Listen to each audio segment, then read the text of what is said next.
is the 77 WABC minicast. Sunday morning.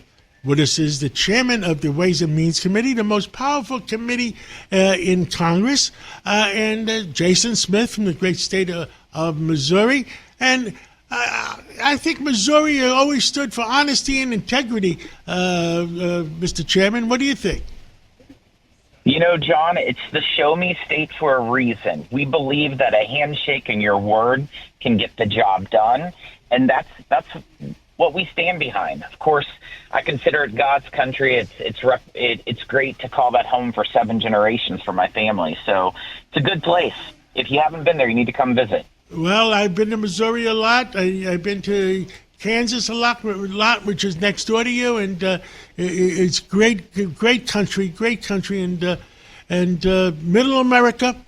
And tell me, you're the chairman of the Ways and Means Committee, the most powerful committee in Congress. I know what is your number one target right now?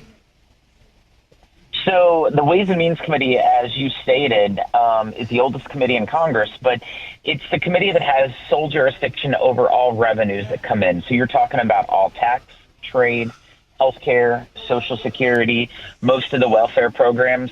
So we're dabbling in just about every aspect that touches every American's lives. We were very successful in delivering the One Big Beautiful Bill, or the Working Families Tax Cuts, which created the largest tax cut in U.S. history, and people are seeing the benefits of that right now when they file their taxes, since we're facing one of the largest, well, it's not one of, it is the largest refund season. Almost $400 billion is being refunded to the American taxpayer because of a lot of provisions such as no tax on tips, no tax on overtime, no tax on Social Security. And so that has been a big focus. Of course, the president keeps us extremely busy when it comes to trade policy. This is something that the president has been very focused and involved in. And then, of course, healthcare.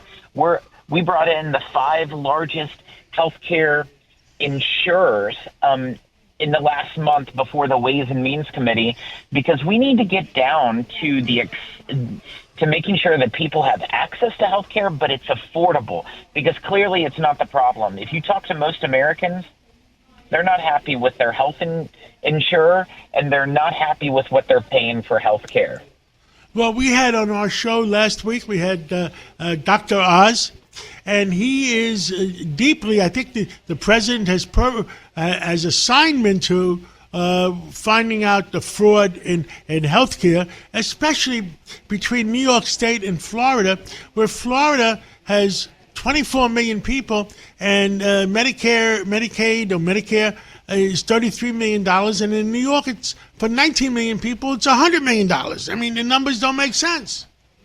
Well, John, I'll tell you some other numbers, and it's pretty scary. A year ago, myself and Kathy McMorris-Rogers, the chair of the Energy and Commerce Committee, the former chair, we called on the Government Accountability Office to look into the waste, fraud, and abuse within the Obamacare exchanges, and they gave us a report last December. In that report, the waste, fraud, and abuse was unconscionable. For example, one Social Security number they discovered had 125 different policies attached to it.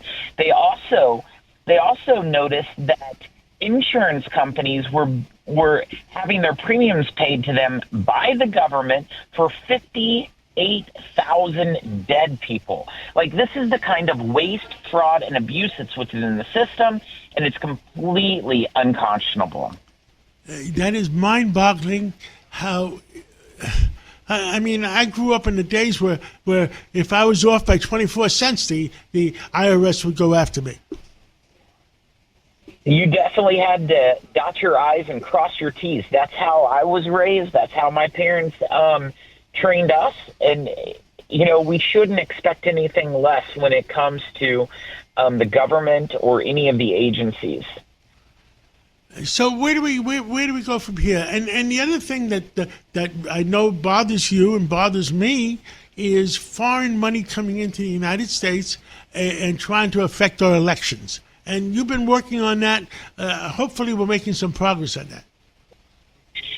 First off, it is illegal for foreign money to be involved in U.S. elections, but they have found a way to disrupt the whole system, and that is funneling their money into 501c3s and C4s. We've noticed several foreign billionaires that have been funneling their money, but they're not only getting involved in elections. Their focus is creating division within the United States and chaos and unrest. In fact, we have noticed where these 501cs, the People's Forum is one example. I've actually called for them to lose their tax-exempt status because of them being not upholding the standards and the rules and the laws that's within the non-for-profits. They've organized all this unrest, protest in California, in Minnesota.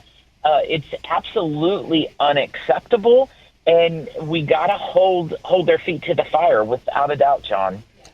Understood, and you're absolutely right. Anything else? It's Sunday morning. People are drinking their coffee. They're probably going to go on their way to church soon. Anything else you want to tell them? I hope people enjoy the church service. I wish I could be joining you in New York as well, but it's always an honor to be with you, John. Well, Chairman Jason Smith from the great state of Missouri, thank you for coming on. And let's fight for America, because we have to fight for our kids and grandkids. We have to fight every single day, and I appreciate the fight that you lead. Thank you so much.